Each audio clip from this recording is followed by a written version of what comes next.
तो है गाइस, मैं हूं एसके सामा और आज हम सॉल्व करें कोड फोर्सेस अराउंड 727 डिवीजन 2 का क्वेश्चन ए कॉन्टेस्ट स्टार्ट। तो ये क्वेश्चन जो है आप आके यहाँ से पढ़िएगा ज़रूर, ठीक है, खुद से ट्राई ज़रूर कीजिएगा। क्वेश्चन में क्या दिया है ये वो जानते हैं, उसके बाद क्वेश्चन को हम सॉल्व करें, ठीक है। तो आज के कॉन्टेस्ट के बारे में मुझे पता नहीं था कि आज दोपहर में ही हो गया है, तो आज इसीलिए आज वीडियो बनाने में थोड़ा लेट हो रहा है, ठीक है। तो कोई नहीं, आइए देखते हैं कि क्वेश्चन को ये सॉल्व कैसे करें, ठीक है। तो देखो यार, क्वेश्चन में क्या दिया है, क्वेश्चन में दिया है कि एक कॉन्टेस्ट जो है ये चल रहा है, ठीक है, कॉन्टेस्ट जो है ये चल रहा है। इस कॉन्टेस्ट में, ठीक है, इस कॉन्टेस्ट में टोटल हमारा n स्टूडेंट्स है, ठीक है, n स्टूडेंट्स ये हमारा पार्टिसिपेट कर रहे हैं, ठीक है। और पार्टिसिपेशन का कुछ नियम है, क्या नियम है आइए वो जानते हैं। तो कॉन्टेस्ट का एक टाइमर है, ठीक है, कॉन्टेस्ट का एक टाइमर है जो हमारा 0 मिनट से स्टार्ट हो रहा है, ठीक है। तो पहला स्टूडेंट जो, ठीक है, जो पहला स्टूडेंट है वो हमारा 0th मिनट, ठीक है, 0th मिनट पे ये अपना कॉन्टेस्ट को स्टार्ट करे, ठीक है। सिर्फ पहला स्टूडेंट, और कोई नहीं स्टार्ट कर सकता इसमें।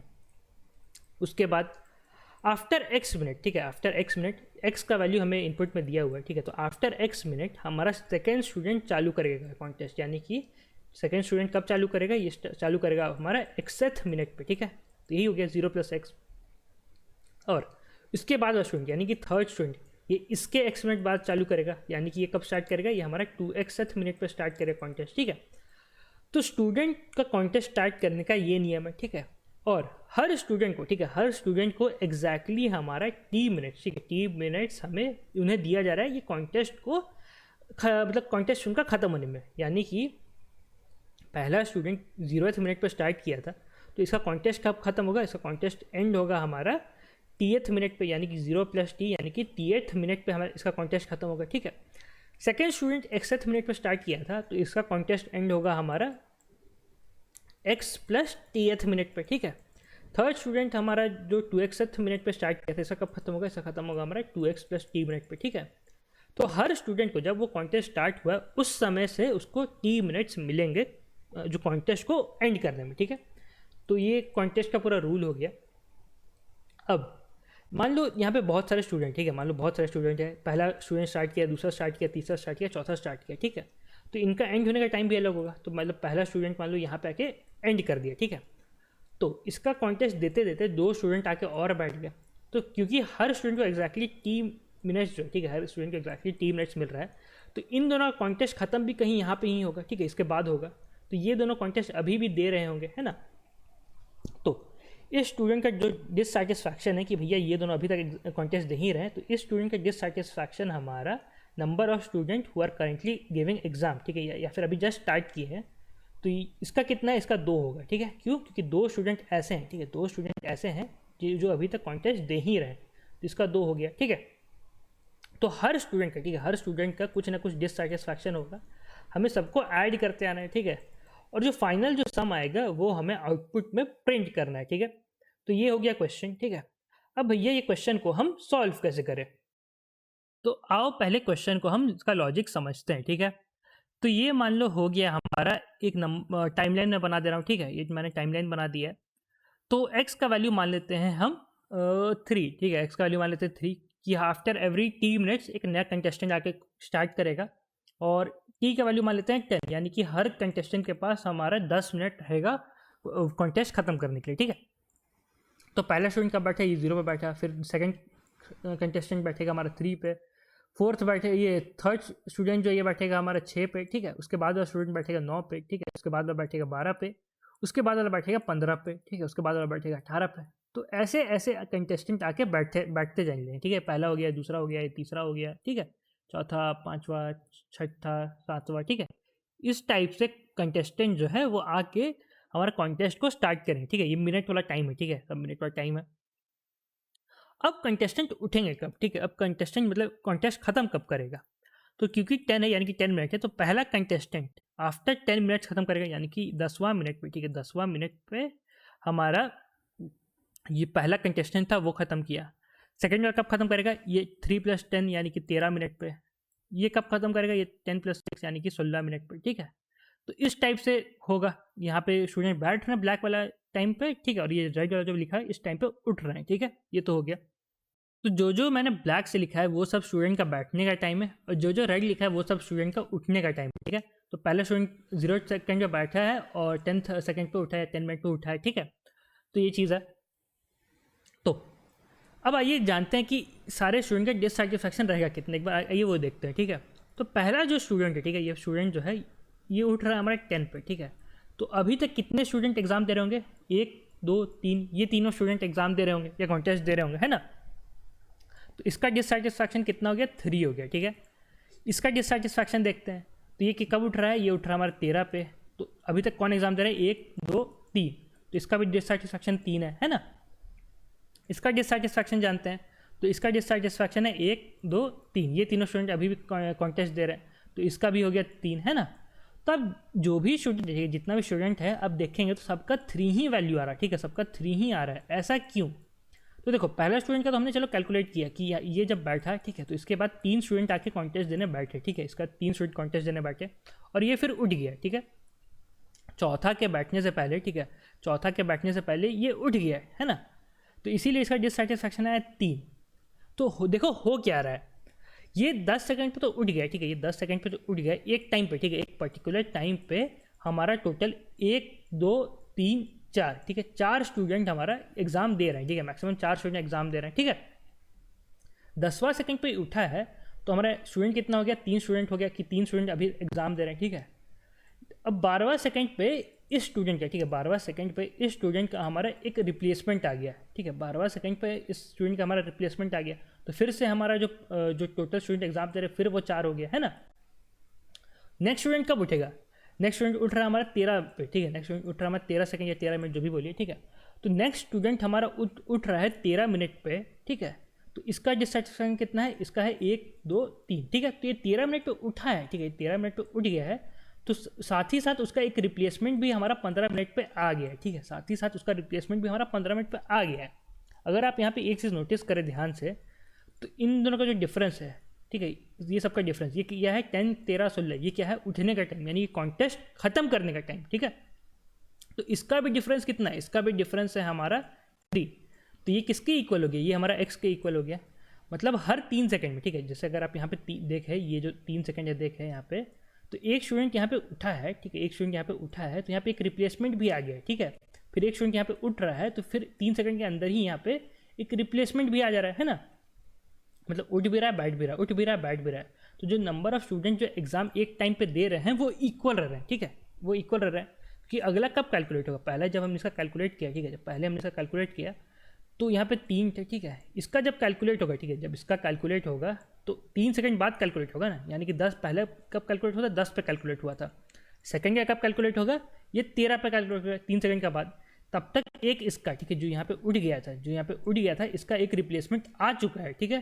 तो इसीलिए सबका जो डिससेटिस्फैक्शन है या फिर जो नंबर ऑफ स्टूडेंट अभी तक एग्जाम दे रहे हैं वो यहाँ पे इक्वल रह रहा है, ठीक है, ना कम हो रहा है ना बढ़ रहा है, ठीक है। तो ये यहाँ पे इक्वल रह रहा है।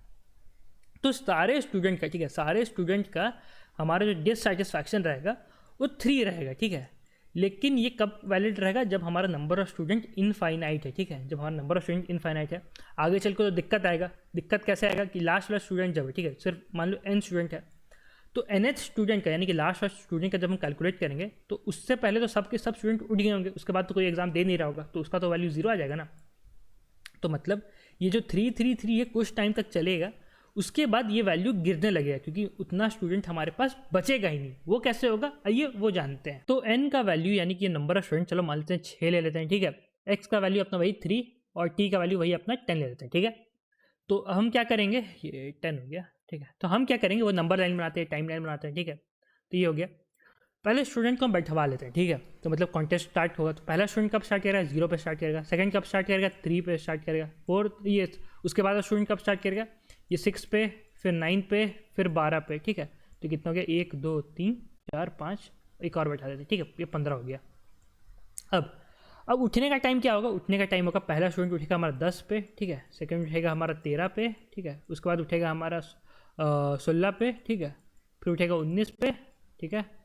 फिर उठेगा हमारा 22 पे, ठीक है। उसके बाद फिर उठेगा हमारा 25 पे, ठीक है। तो ये हो गया, तो कोई दिक्कत नहीं होगा इसमें, ठीक है। ये बैठने का टाइम है ब्लैक वाला, रेड वाला जो है वो उठने का टाइम है। तो देखो होगा क्या सीन, इस स्टूडेंट का डिससेटिस्फैक्शन कितना रहेगा, रहेगा 1 2 3, इसका हो गया 3, ठीक है। ऐसा क्यों हुआ, तो ये तो चलो ठीक, तो ये तो चलो ठीक है 3 हो गया। अब इसका कितना डिससेटिस्फैक्शन रहेगा, इसका डिससेटिस्फैक्शन भी हमारा 3 रहेगा। वो कौन कौन सा है, ये तीनों स्टूडेंट रहेगा, ठीक है, 1 2 3, ठीक है। तो आपने देखा ना यहाँ पे 0th वाला जो है यहाँ पे उठ गया है, तो इसका रिप्लेसमेंट भी यहाँ 12 पे आ गया है। तो ये अब हम कब कैलकुलेट कर रहे हैं, अब हम 13 सेकंड पे कैलकुलेट कर रहे हैं, ठीक है, 13 सेकंड कैलकुलेट कर रहे हैं। तो ये 3 है, जो 3 है, 3 का हम डिससेटिस्फैक्शन कैलकुलेट करें तो कितना होगा, 1 2 3, तो इसका भी हमारा 3 रहेगा, ठीक है। जब इसका कैलकुलेट करेंगे, ठीक है, जब इसका कैलकुलेट करेंगे तो ये 16 पे कैलकुलेट करेंगे, ठीक है। तो इसका कितना रहेगा, इसका भी हमारा 3 रहेगा, तो 1 2 3, ठीक है। तो यहाँ पे 3 उठा था तो उसका 15 पे एक रिप्लेसमेंट भी आ गया था, इसलिए 3 था। अब देखो हमारा नंबर ऑफ स्टूडेंट था 6, ठीक है, हमारा नंबर ऑफ स्टूडेंट था 6, तो हमारा 6 का स्टूडेंट आके बैठ चुका है। अब कोई एक्स्ट्रा नहीं आ सकता है, ठीक है, अब कोई एक्स्ट्रा नहीं आ सकता है। तो जब ये छठा स्टूडेंट यानी कि ये 6th वाला जो स्टूडेंट है, 6 मिनट वाला स्टूडेंट, जब ये उठेगा, ठीक है, जब ये उठेगा तो इसका कोई रिप्लेसमेंट आके बैठ नहीं रहा है, ठीक है, इसका कोई रिप्लेसमेंट आके बैठ नहीं रहा है, तो बैलेंस खत्म हो चुका है। यानी कि जब हम 9 का कैलकुलेट करेंगे, ठीक है, तो इसका कब कैलकुलेट होगा, 19 पे कैलकुलेट होगा, है ना। तो इस वक्त कितना स्टूडेंट बैठे रहेंगे, तो 1 और 2, तो इसका हो जाएगा 2। इसके लिए कितना डिससेटिस्फैक्शन रहेगा, इसके लिए रहेगा 1, इसके लिए कितना रहेगा, इसके लिए रहेगा 0, समझे। जब ये इसका जब हम कैलकुलेट करेंगे तो सिर्फ 2 ही जन एग्जाम दे रहे हैं, ठीक है। जब इसका कैलकुलेट करेंगे तो सिर्फ 1 एक्स्ट्रा एग्जाम दे रहा है, जब इसका कैलकुलेट करेंगे तो कोई और एग्जाम नहीं दे रहा, तो ये 0 हो गया, ठीक है। तो एक टाइम तक ये 3 चलेगा, उसके बाद ये गिरने लगेगा 2 1 0, ठीक है। तो ऐसे रहेगा, मान लो ये 3 है, ठीक है, तो 3 को हम मानते हैं Z, ठीक है, जो डिससेटिस्फैक्शन आ रहा है वो Z, मान लो Z का वैल्यू जो है, ठीक है, Z का वैल्यू जो है वो है मान लो 4, ठीक है। तो कुछ टाइम तक 4 चलेगा, ठीक है, कुछ टाइम तक 4 चलेगा, तो 4 + 4 + 4 + 4 + ऐसे चलेगा, चलेगा, ठीक है। फिर एक टाइम पे आके ये गिरने लगा, तो वो कैसे गिरेगा, पहले होगा 3 होगा, फिर 2 होगा, फिर 1 होगा, ठीक है, फिर क्या होगा, फिर 0 होगा, ठीक है। तो ऐसा क्यों हो रहा है, क्योंकि स्टूडेंट हमारा घटने लग रहा है। कैसे घट रहा है ये वो जानते हैं। तो हम अपना Z का वैल्यू जो है इसको मान लेते हैं 3, यानी कि हर स्टूडेंट का डिससेटिस्फैक्शन। N मान लेते हैं, ये मान लेते हैं हम 6, ठीक है, 6 स्टूडेंट है, और बाकी सब वही ऊपर जो मैंने बताया था वही सब रहेगा, ठीक है। तो देखो जब पहला स्टूडेंट एग्जाम देके उठेगा तो 3 स्टूडेंट और एग्जाम देते रहेंगे, यहाँ पे 3 Z का वैल्यू डिससेटिस्फैक्शन, तो वो क्या कौन कौन होंगे, वो होगा 2nd 3rd और 4th स्टूडेंट, ठीक है। जब पहला स्टूडेंट उठ रहा है तो ये तीनों एग्जाम देते रहेंगे, ठीक है। नेक्स्ट कौन उठेगा, नेक्स्ट उठेगा 2, तो जब 2 उठेगा तो 3rd 4th और 5th ये तीनों एग्जाम देते रहेंगे, ठीक है। अब जब 3rd उठेगा तो कौन कौन 4th 5th और 6th एग्जाम देते रहेंगे, ठीक है। तो 6 स्टूडेंट भी अब एग्जाम देने बैठ गया, अपना नंबर स्टूडेंट था 6, तो फाइनल स्टूडेंट भी एग्जाम देने बैठ गया। तो जब 4 का जब डिससेटिस्फैक्शन कैलकुलेट होगा, यानी कि जब 4 एग्जाम देके उठेगा तो सिर्फ 5 और 6 ही रहेगा, ठीक है, 5 और 6 ही रहेगा। 7th स्टूडेंट है नहीं तो उसको बैठाएंगे कहाँ से। तो इसलिए पहले 3 यहाँ 3 था, यहाँ 3 था, यहाँ 3 था, इन तीनों का डिससेटिस्फैक्शन का वैल्यू 3 3 3 था। लेकिन यहाँ पे आके क्योंकि हमारा स्टूडेंट ही खत्म हो चुका है तो हमारा वैल्यू गिर गया। तो यहाँ पे कितना गया, यहाँ पे हो गया 2। फिर जब 5th स्टूडेंट का कैलकुलेट होगा तो सिर्फ 6 एग्जाम देते रहेगा, तो इसका हो जाएगा 1। और जब छठा का कैलकुलेट होगा तो सिर्फ कितना एग्जाम देते रहेंगे, ये एग्जाम देते रहेगा हमारा 0, ठीक है, कोई एग्जाम नहीं देते रहेगा, ठीक है। तो इसका कितना वैल्यू हो गया 0। तो देखो 3 3 3 आया, फिर 2 1 0 हो गया, ठीक है। तो मतलब जहाँ ये जो 3 है यानी कि जो कंटिन्यूस ऐसे चल रहा है 3 3 3 3, अगर इस ये Z है, ठीक है, ये Z है, तो ये तो चलो Z चलते रहेगा, ठीक है। लेकिन जो फाइनल Z स्टूडेंट रहेगा, यहाँ पे जैसे 3 था, जैसे कि फाइनल 3 स्टूडेंट का जो वैल्यू है वो गिरने लगे, पहले 2 होगा, फिर 1 होगा, फिर 0 होगा, ठीक है। तो ऐसे करके ये होगा। तो अब आइए जानते हैं Z का वैल्यू हम कैसे कैलकुलेट करें, ठीक है। मतलब हर स्टूडेंट का, ठीक है, जो ये कंटिन्यूस टाइप का चल रहा था, इन सब का जो ये Z है कि इन सबका डिससेटिस्फैक्शन है, ये कैसे कैलकुलेट होगा आइए पहले वो जानते हैं, ठीक है। तो देखो सीन क्या होगा, मान लो हमारा x का वैल्यू है 3, ठीक है, यानी कि हर 3 सेकंड के बाद बैठ रहे हैं, और t का वैल्यू है मान लो 10, ठीक है। तो 3 सेकंड के बाद बैठ रहे हैं और t का वैल्यू है 10, यानी कि पहला स्टूडेंट उठेगा हमारा 10वां सेकंड पे, और उस बीच, ठीक है, हर 3 सेकंड, ठीक है, हर 3 सेकंड पे एक नया स्टूडेंट बैठेगा, ठीक है। तो बस हमें यही कैलकुलेट करना पड़ेगा कि 0 से 10 के बीच में, ठीक है, 0 से 10 के बीच में कितना हमारा 3 सेकंड आता है, ठीक है, कितना बार हमारा 3rd सेकंड आता है। तो इसका वैल्यू कितना हो जाएगा, और कुछ नहीं है हमारा, ये हो जाएगा 10 - 0/3, यानी कि 10/3, यही ना होगा 10/3। तो ये कितना हो गया, इसका इंटीजर वैल्यू सिर्फ लेंगे, ठीक है, तो ये हो जाएगा 3। 3 पॉइंट का कुछ नहीं, सिर्फ 3 लेना है। हम ये कैलकुलेट कर रहे हैं कि 10 सेकंड के 0 से 10 सेकंड के बीच में थर्ड सेकंड कितना बार आता है, तो ये हो जाएगा 3 हो जाएगा, ठीक है, इसका आंसर हो जाएगा 3। यानी कि कौन कौन सा होगा, पहले थर्ड सेकंड, फिर 6 सेकंड और फिर 9 सेकंड। तो ये सारे 3 सेकंड हो गए कि मतलब 0 से 10 के बीच में 3 सेकंड कितना बार है। अब मान लो ये x का वैल्यू 4 लेते हैं, ठीक है, x का वैल्यू जो है ये 4 ले लेते हैं, ठीक है, और t का वैल्यू मान लो 10 ले लेते हैं। तो z का वैल्यू निकालने के लिए हम सिर्फ इतना कैलकुलेट करेंगे कि 0 से लेकर 10 के बीच में फोर्थ सेकंड कितना बार आता है, ठीक है। तो इसका वैल्यू कितना जाएगा, इसका वैल्यू जाएगा 10/4 यानी कि 2, ठीक है, इंटीजर डिवीजन। तो कौन कौन सा फोर्थ सेकंड होगा, तो जैसे ये हो गया, ठीक है, तो 0 से 10 के बीच में हमारा पहला बार 4 सेकंड कब आएगा, चौथा सेकंड पे, ठीक है, फिर फोर्थ सेकंड कब आएगा, ये 8वां सेकंड पे आएगा। तो यही चीज़ है ना, हम बस ये कैलकुलेट करेंगे कितना नया स्टूडेंट आके बैठ रहा है, ठीक है, कितना नया स्टूडेंट आके बैठ रहा है। तो जो यहाँ पे स्टूडेंट होगा, ठीक है, जो यहाँ पे स्टूडेंट होगा, तो वही चीज़ होगा ना, जितना नया स्टूडेंट आके बैठा उतना ही उसका डिससेटिस्फैक्शन होगा। तो बस वही चीज़ है, हम क्या करेंगे, हम कर देंगे अपना जो हमारा x का वैल्यू है और जो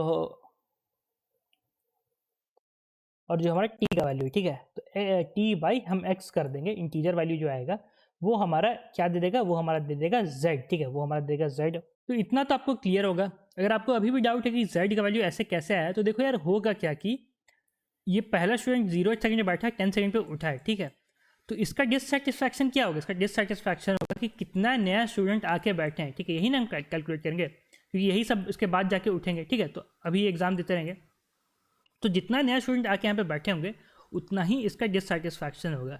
तो इसका डिससेटिस्फैक्शन कितना हो गया, t/x, ठीक है, कितना नया स्टूडेंट आके बैठे हैं। तो बस यही चीज़ और कुछ नहीं है, ठीक है। तो ये तो हो गया। अब कितने ऐसे स्टूडेंट, ठीक है, कितने ऐसे स्टूडेंट हैं जिनका जो डिससेटिस्फैक्शन है वो इक्वल टू z रहेगा, और वो कितने के बाद जाके वो गिरना चालू होगा, ठीक है, वो कितने के बाद जाके गिरना चालू होगा, ठीक है। तो आइए अब वो जानते हैं। तो देखो यार, हमारा n स्टूडेंट है, ठीक है, हमारा पैटर्न कैसे आ रहा था, पहला स्टूडेंट का डिससेटिस्फैक्शन z था, फिर z था, फिर z था, फिर z था, फिर एक पॉइंट पे जाके ये कितना हो जाएगा, z-1 होगा, फिर ये z-2 होगा, फिर z-3 होगा, ठीक है, ऐसे करके चलेगा। कैसे कैसे चलेगा, ये चलेगा हमारा लास्ट में 2 1 0 इस टाइप से चलेगा, ठीक है, ऐसे ही था। तो सारे स्टूडेंट का z था, ठीक है, सारे स्टूडेंट का z था, सिर्फ ये जो लास्ट z स्टूडेंट है, ठीक है, सिर्फ लास्ट z स्टूडेंट जो है इसका आके दिक्कत हो रहा था, ठीक है। तो अगर इसको हम कैसे कैलकुलेट करें, ठीक है, जो पूरा का पूरा सम होगा, ये जो पूरा का पूरा सम होगा, इसको हम कैसे कैलकुलेट करें। अगर हम ऐसे कर दें, मान लो पहले सारा स्टूडेंट को z से मल्टीप्लाई कर दें, ठीक है, तो हम क्या करेंगे n इंटू z, ठीक है। तो हम ये मान के चल रहे हैं कि सारा स्टूडेंट का डिससेटिस्फैक्शन जो था वो z, तो सारा स्टूडेंट का हम n इंटू z कर दिया, सबका z हो गया, ठीक है। लेकिन ये जो लास्ट z स्टूडेंट, ठीक है, ये जो लास्ट z स्टूडेंट था, इनका एक्स्ट्रा कैलकुलेट हो गया होगा, हुआ होगा कि नहीं, इनका एक्स्ट्रा कैलकुलेट, क्योंकि इसका तो z-1 है, z-2 है, z-3 है, ठीक है, ऐसे है। तो अब इसका कितना एक्स्ट्रा कैलकुलेट हुआ होगा, तो इसका z एक्स्ट्रा कैलकुलेट हुआ, इसका होना चाहिए था 0, लेकिन कैलकुलेट कितना हुआ एक्स्ट्रा z। इसका कितना कैलकुलेट हुआ होगा, इसका कैलकुलेट होगा z-1 होना चाहिए था, लेकिन कैलकुलेट हुआ था z। तो एक्स्ट्रा कितना हुआ, एक्स्ट्रा हुआ z-1 है ना, इसका है 2, ठीक है, इसका होना चाहिए था 2, हमने कैलकुलेट कितना किया हमने z। तो एक्स्ट्रा कितना कैलकुलेट हुआ, एक्स्ट्रा हमारा z-2 कैलकुलेट हुआ है, ठीक है, ऐसे ही है ना। तो ऐसे कर करके ये ऊपर चलेगा, और कब तक चलेगा, ये हमारा चलेगा 1 तक, ठीक है, ये हमारा चलेगा 1 तक, है कि नहीं। यहाँ पे हमने कितना, यहाँ पे होना चाहिए था z-1, ठीक है, यहाँ पे होना चाहिए था z-1, हमने कितना कैलकुलेट किया इसका 1, तो एक्स्ट्रा कितना हुआ, एक्स्ट्रा कैलकुलेट हुआ हमारा 1, ठीक है। तो ऐसे फिर 2 3 इस टाइप से होगा, मतलब एक्स्ट्रा कैलकुलेशन है कितना होगा, पहले एक्स्ट्रा कैलकुलेट होगा 1, फिर 2 कैलकुलेट हुआ, फिर 3, फिर 4, फिर 5, ऐसे कर करके ये z तक गया होगा, है कि नहीं। तो ये हो गया हमारा एक्स्ट्रा कैलकुलेट होने का पैटर्न, ठीक है। तो हम n इंटू जेड करके, ठीक है, n इंटू जेड करके माइनस एक्स्ट्रा कर दे तो हमारा आंसर आ जाएगा, होगा कि नहीं। हम सारा स्टूडेंट का पहले z मान लिए, ठीक है, उसका ये जो लास्ट z स्टूडेंट का, ठीक है, लास्ट z स्टूडेंट का जितना जो एक्स्ट्रा कैलकुलेट हुआ था हम सिर्फ उसको माइनस कर देंगे, ठीक है। तो अगर आप यहाँ पे देखें तो ये आपका और कुछ नहीं, ये है आपका सम ऑफ, ठीक है, सम ऑफ फर्स्ट z नंबर से ही ना है, 1 + 2 + 3 + 4 + 5 dot dot dot dot z तक, ठीक है, या z-2 z-1 z ऐसे, ठीक है। तो यही चीज़ है। तो ये क्या है, ये आपका सम ऑफ फर्स्ट z नंबर है। तो ये कितना हो जाएगा, ये हो जाएगा n इंटू जेड, ठीक है, n इंटू जेड, ये तो हो गया, माइनस एक्स्ट्रा करना है, तो एक्स्ट्रा कितना है, सम ऑफ फर्स्ट z नंबर्स, तो ये क्या हो जाएगा z इंटू जेड + 1/2, ठीक है, सम ऑफ सॉरी 2 है, ये आपका और कुछ नहीं, ये आपका सम ऑफ n नेचुरल नंबर वाला जस्ट फॉर्मूला है, तो बस यही चीज़ है, ठीक है। तो यही होगा, तो हमारा आंसर होगा ये वाला आंसर, ठीक है। सिर्फ एक कॉर्नर केस होगा, एज केस, वो क्या होगा, जब हमारा n का वैल्यू जो है, ठीक है, जब हमारा n का वैल्यू जो है ये हमारा z से कम है, यानी कि ऐसे होगा कि n है मान लो हमारा 2, z का वैल्यू हो गया मान लो हमारा 3, ठीक है। तो क्या कैसा बनेगा, तो इस टाइप का होगा कि सिर्फ 2 ही स्टूडेंट, ठीक है, सिर्फ 2 ही स्टूडेंट है, तो ये क्या हो जाएगा, ये 1 हो जाएगा, ये 2 हो जाएगा। इसका उठने का टाइम मानते हैं 10, ठीक है। यहाँ पे 2 स्टूडेंट बैठे हैं, ठीक है, यहाँ पे 2 स्टूडेंट बैठे हैं और बैठ नहीं रहे, तो इसका कितना कितना डिससेटिस्फैक्शन आएगा, इसका डिससेटिस्फैक्शन आएगा हमारा इसका आएगा 1, इसका आएगा 0, ठीक है। मान लो एक और स्टूडेंट को ऐड कर देते हैं, ठीक है, 3 हो जाता, तो अब कितना कितना डिससेटिस्फैक्शन आता, अब आता है इसका हमारा 2, इसका आता 1, इसका आता हमारा 0। अब मान लो एक और स्टूडेंट ऐड कर देते हैं, ठीक है, तो ये हो गया हमारा 4, ठीक है। तो इसका अब कितना आता है, इसका आता 3, इसका आता 2, इसका आता 1, इसका आता 0, ठीक है। ये देखो ये हो क्या रहा है, पहला स्टूडेंट जो है, ठीक है, जो पहला स्टूडेंट जो है ये हमारा 10 पे उठ रहा है, ठीक है, ये हमारा 10 पे उठ रहा है, और चारों हमारा n का वैल्यू था 4, यानी कि चारों स्टूडेंट हमारा आके बैठ चुके हैं। अब कोई एक्स्ट्रा इसका रिप्लेसमेंट नहीं आ रहा है, ठीक है, अब इसका कोई रिप्लेसमेंट नहीं आ रहा है, तो इस केस में कितना वैल्यू होगा, इस केस में वैल्यू होगा हमारा 3 + 2 + 1, यानी कि sum of first n - 1 natural number, ठीक है, यही चीज़ होगा। तो इस केस में आंसर हो जाएगा हमारा sum of first n - 1 natural number, ठीक है। तो यही चीज़ और कुछ नहीं, सिंपल सा, ठीक है। तो यही करना था। आइए इसका कोड देखने कितना सिंपल सा कोड है, ठीक है। उससे पहले अगर आप CP सीखना चाहते हैं तो आप GFG का ये कोर्स चेकआउट कर सकते हैं, ठीक है। और भी बहुत सारे कोर्सेज है, जैसे Java backend, system design, geek classes, full stack development, ये सारे जो है लाइव कोर्सेज है, इसमें आपको लाइव पढ़ाया जाता है, आप इसमें अपना डाउट पूछ सकते हैं, इंटरैक्टिव कोर्स रहता है, ठीक है। तो ये सब आप चेकआउट कर सकते हैं। इसके समय GFG कूपन यूज कीजिएगा, आपका एक्स्ट्रा 10% और ऑफ हो जाएगा। और भी साथ ही साथ यहाँ बहुत सारे कोर्स है, अगर आपको DSA सीखना हो या इंटरव्यू के लिए कंप्लीट प्रिपरेशन चाहिए, टेस्ट सीरीज ही क्यों ना लेना, आप चेक कर सकते हैं, बहुत सारे कोर्सेज है। इसके समय GFG आपका हर कोर्स पे एप्लीकेबल है, एक्स्ट्रा आपको, ठीक है, जितना पहले से डिस्काउंट है उससे आपको एक्स्ट्रा 10% और ऑफ दिलाएगा, ठीक है। तो ये तो हो गया। तो इसका देखो सोल्यूशन जो है, ये छोटा सा इसका सोल्यूशन है, ठीक है। यहाँ पे क्या किया है मैंने, सबसे पहले तो इनपुट वगैरह ले लिया है, ठीक है, और यहाँ पे z कैलकुलेट किया है। अगर z हमारा n से ग्रेटर, तो मैंने जो बताया था हम क्या कर रहे थे, n - 1, ठीक है, फर्स्ट n - 1 नेचुरल नंबर हम सब निकाल रहे थे, ठीक है। तो ये फॉर्मूला हो गया फर्स्ट n नेचुरल नंबर का जो है, सिर्फ यहाँ पे मैंने n को n - 1 से रिप्लेस कर दिया है, और ये तो हो गया। एल्स पार्ट में आएंगे, जो हमारा नॉर्मल केस में रहेगा, ठीक है। तो हम आंसर क्या कर रहे हैं, आंसर को हम पहले मान ले रहे हैं z × n, जो मैंने बताया कि हम पूरा का पूरा × n कर दे रहे हैं, ठीक है। और जो एक्स्ट्रा पार्ट था उसको यहाँ पे हम माइनस कर दे रहे हैं, ठीक है। तो answer minus is equal to z × z + 1/2। तो ये सम ऑफ फर्स्ट, ये आपका जो z नेचुरल नंबर, ठीक है, तो ये हो गया, और लास्ट में अपना आंसर प्रिंट कर दे रहे हैं, ठीक है। तो यही करना था, छोटा सा। ये कोड का लिंक जो है आपका डिस्क्रिप्शन में रहेगा, आप चेक कर सकते हैं। तो भैया आज के वीडियो में तो इतना ही, तब तक धन्यवाद, ध्यान रखना, सेफ रहें, मिलते हैं अगले वीडियो में, bye bye. Hi, I am Sandeep Jain, and in this video I'll be explaining what is Geeks Classes Live. Geeks Classes Live is an in-depth live course to strengthen your DSA skills and to help you in getting a job at a top product-based company. This course is curated and mentored by industry experts, people who have themselves cracked such interviews. In this course, we are going to teach you analysis of algorithms, arrays, searching, sorting, hashing, and all other topics which are required for your DSA interview preparation. You will be having live classes, assessment tests, practice questions, and my detailed pre-recorded videos. Duration of this course is 8 weeks. As it is a live class, please do not hesitate to ask your doubts. We will be happy to help you along the way. Also, you may attend these classes from any geographical location. So looking forward to see you people from a number of cities.